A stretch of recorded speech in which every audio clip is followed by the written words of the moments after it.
Hello friends, welcome to SSC coaching centre. दोस्तों, आज की वीडियो में सीखेंगे रीजनिंग के इंपॉर्टेंट क्वेश्चन।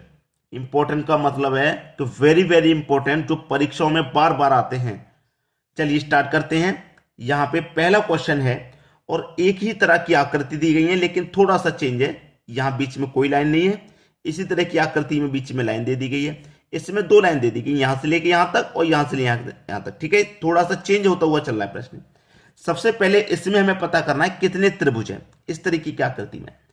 तो हम जो पता करते हैं त्रिभुज, वो पता करते हैं क्षैतिज रेखा से, इस वाली क्षैतिज रेखा से। ये क्षैतिज रेखा ध्यान रखनी है बस, कितनी है, कहां से कहां तक। ये क्षैतिज रेखा यहां से यहां तक है, तो इसी को काउंट करेंगे। 1 2 3, इस क्षैतिज रेखा में 3 खाने बन रहे हैं। ठीक है, इस 3 को ही गिन लेंगे। जोड़ लीजिए, 1 और 2 3, और 3 कितना हो गया, 6। तो इसका मतलब इसमें 6 ही त्रिभुज बनेंगे। चलिए मैं काउंट करके बता देता हूं। एक ये छोटा वाला हो गया, एक ये हो गया 2, एक ये हो गया 3। ठीक है, ये सिंगल सिंगल जोड़े, अब डबल डबल जोड़ दो। एक ये 2 वाला जोड़ो 4, एक ये 2 वाला जोड़ूंगा 5, और एक बड़ा वाला हो जाएगा 6। 6 इसमें। अब इसमें वही क्षैतिज रेखा से काउंट करेंगे, 1 2 3 4। ठीक है, चलिए 1 और 2 3 और 3 6 4 10। इसमें भी काउंट करो, 1 2 3 4। तो 10, 4 तक का मान यहां 10 था, तो यहां पे भी 10 आ जाएगा। तो 10 और 10 कितना हो गया, यानी कि इसमें हो गए 20 त्रिभुज। अब बहुत सारे बच्चे कहते हैं इसमें कि सर इसमें तो चतुर्भुज बनना है, आपने त्रिभुज कैसे काउंट कर दिया। काफी क्वेश्चन में यहां पे आप कमेंट करते हैं। देखिए मैं आपको बता दूं, ये मैंने जो क्षैतिज रेखा काउंट किया, ये जो त्रिभुज है पूरा यहां से लेके यहां तक गिना जा रहा है, यहां से लेके यहां तक। देखिए दिखाई दे रहा है, यहां से लेके यहां तक। तो ये चतुर्भुज नहीं बना, ये त्रिभुज पूरा यहां से काउंट किया जा रहा है। फिर ऊपर वाली क्षैतिज रेखा आ गई, तो फिर ये यहां से ये छोटा त्रिभुज हो गया, यहां से यहां तक काउंट किया जा रहा है। क्लियर होगी बात। चलिए अब यहां पे ये क्षैतिज रेखा, तो पहले इसके क्षैतिज गिनेंगे, 1 2 3 4 5। 5 तक का योग कितना आ जाएगा, 5 4 9 9 3 12 14 और 1 15। 15 आ गया। अब ये वाली जो क्षैतिज रेखा यहां से यहां तक है, तो इतना ही गिनेंगे, 1 2 3। 3 तक का योग कितना आ जाएगा, 6। फिर ये वाली है तो इसको गिनेंगे, 1 और 2, यहां तक है ना, तो बस यहीं तक। तो 2 और 1 3, 15 6 21 और 3 24। यानी कि इसमें कितने त्रिभुज हैं, इसमें 24 त्रिभुज हैं। आसानी से कर लेंगे आप। मान लीजिए और भी कोई क्षैतिज रेखा बढ़ा दी जाए, ऐसे और बढ़ा दिया जाता, कोई बात नहीं, इस क्षैतिज रेखा भी काउंट करके गिन के वो ऐड करके हम लिख देंगे। बात समझ में आ गई, किसी को कोई प्रॉब्लम में अब नहीं होनी चाहिए। अब देखेंगे हम अगला प्रश्न। अगला प्रश्न है, यहां पे प्रश्न ये बहुत इंपॉर्टेंट है। इस तरीके की आकृति बहुत सारे बच्चे नहीं कर पाते हैं कि भाई इसमें कितने त्रिभुज होंगे, हम कैसे बताएं।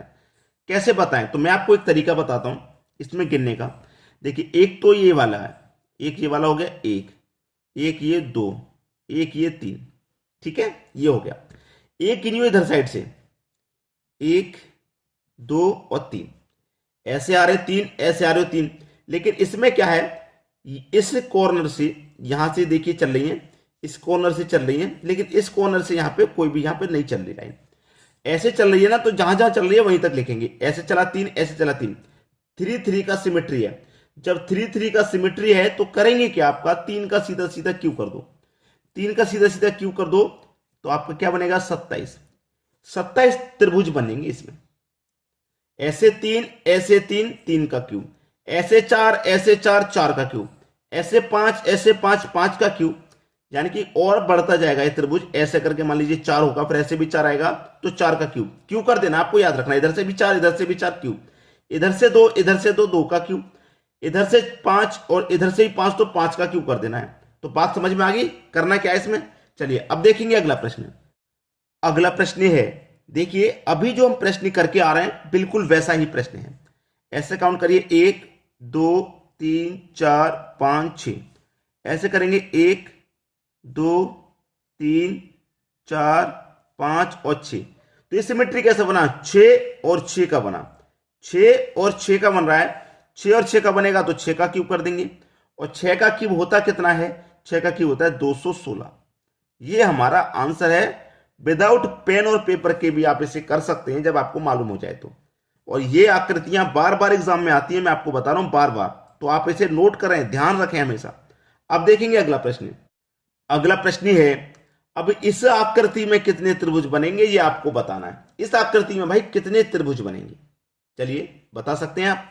मैं आपको बताता हूं, क्योंकि इसमें एक ही लाइन इस तरीके से दी गई है तो आप इसमें शायद कंफ्यूज होंगे। मैं आपको कंफ्यूजन को क्लियर करूंगा। क्षैतिज रेखा को गिनेंगे, मैंने क्षैतिज रेखा वाला तरीका बताया, 1 2 3 4, ठीक है, कितने हो गए, 1 और 2 3 और 3 6 4 10 त्रिभुज हो गए।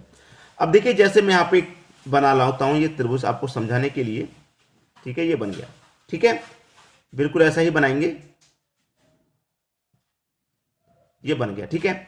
अब इसमें लाइन यहां से है, अब यहां से हो कोई बात नहीं, चाहे यहां से हो कोई बात नहीं, यहां से होगा तब भी कोई बात नहीं, क्योंकि त्रिभुज ये पूरा लगेगा यहां से लेके यहां तक, और जब यहां से ये लाइन है कॉर्नर से तब भी ये त्रिभुज पूरा लगेगा, ऐसे करके ऐसे करके ऐसे करके, तब भी तो त्रिभुज है। तो ये जो क्षैतिज रेखा है सीधी है, लेकिन ये क्षैतिज रेखा आपको टेढ़ी कर दी गई है, 1 2 3 4, इसमें भी उतने ही त्रिभुज बनेंगे, 4 इसमें 4 इसमें, तो 4 का योग 10 है, तो यहां पे भी 4 का योग 10 आ जाएगा, तो 10 और 10 आपके मिलके 20 हो जाएगा। बस लाइन को कॉर्नर से खींच के आपको परेशान किया गया है ताकि आप कंफ्यूज हो जाएं और सवाल को गलत कर दें, लेकिन ऐसा नहीं करना पड़ेगा। क्लियर सभी को? चलिए अब देखेंगे अगला प्रश्न। अगला प्रश्न है, संख्याएं देखिए किस तरीके से दी गई हैं। तो मिसिंग नंबर हमारा ये रहा बीच में, तो ये बीच में 8 कैसे आया, ये 8 कैसे आया, ये 5 कैसे आया, ये 3 कैसे आया, उसी तरीके से हम नीचे तक संख्या पता करते हुए चलेंगे, बीच वाली लास्ट में आके ये भी पता हो जाएगी। तो ये 3 कैसे आया, सबसे पहले हमें ये करना है। तो ये 3 किससे आया होगा, 4 और 2 का कुछ करें जिससे कि 3 आ जाए। तो मैं 4 और 2 दोनों को जोड़ लेता हूं, 4 और 2 मिलकर 6 हो जाएगा। इस 6 में अगर मैं 2 से डिवाइड कर दूं तो 3 आ जाएगा कि नहीं, आ जाएगा बिल्कुल। ऐसे ही यहां पे तो सिंगल सिंगल थी तो हमने जोड़ लिया, यहां डबल डबल है तो डबल को भी जोड़ेंगे, 1 और 3 4 5 6 हो गया। भाई देखिए यहां पे 5 है, सॉरी यहां पे 3 नहीं 5 आएगा, ये 5 होगा यहां पे, ठीक है, गलती से 1 लिख गया। 5 और 3 8 9 10, 10 रहा, यहां 2 से डिवाइड किया, यहां भी 2 से डिवाइड कर दो, 5 बार में गया, 5 आ गया। ऐसे यहां पे इन सभी संख्याओं को जोड़ेंगे, 6 7 8 9 9 3 12 15 और 1 16, इसमें भी 2 से डिवाइड कर देंगे, 8 बार में जाएगा, 8 मिल गया। ऐसे यहां पे जोड़िए, 7 और 2 9 4 13 13 और 3 16, 16 में भी आप 2 से डिवाइड करेंगे तो वही 8 बार जाएगा और 8 आपको ये रहा।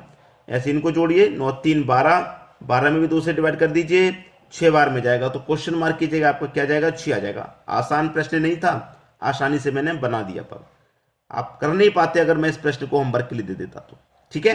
चलिए अब देखेंगे अगला प्रश्न। अगला प्रश्न है GP23 SI28 QE2 question mark. बहुत अच्छा प्रश्न बता रहा हूं, मैं बता रहा हूं कि 90% बच्चे ऐसे प्रश्न में उलझ जाते हैं, कर नहीं पाते, लेकिन मैं आपको करना सिखाऊंगा, उलझाना नहीं, करना सिखाऊंगा। जी कितने नंबर पे आता है, अगर मैं जी की बात करूं तो ये जी 7 नंबर पे आता है, ठीक है।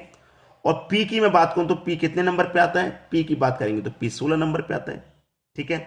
और मैं इन दोनों को अब जोड़ देता हूं, तो 16 और 7 को जोड़ूंगा, 16 और 7 हो जाएगा भैया 23, हो जाएगा कि नहीं, आपको ये 23 दे रखा है नीचे।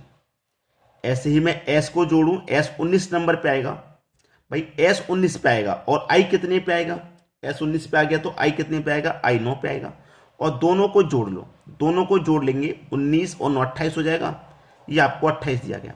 ऐसे ही इनको नंबरिंग कर लो, क्यू को कर लो भैया, क्यू कितने पे आता है, क्यू आपका 17 पे आता है। ई कितने पे आता है, ई आपका 5 पे आता है। 17 और 5 को जोड़ेंगे कितना, 22 हो जाएगा।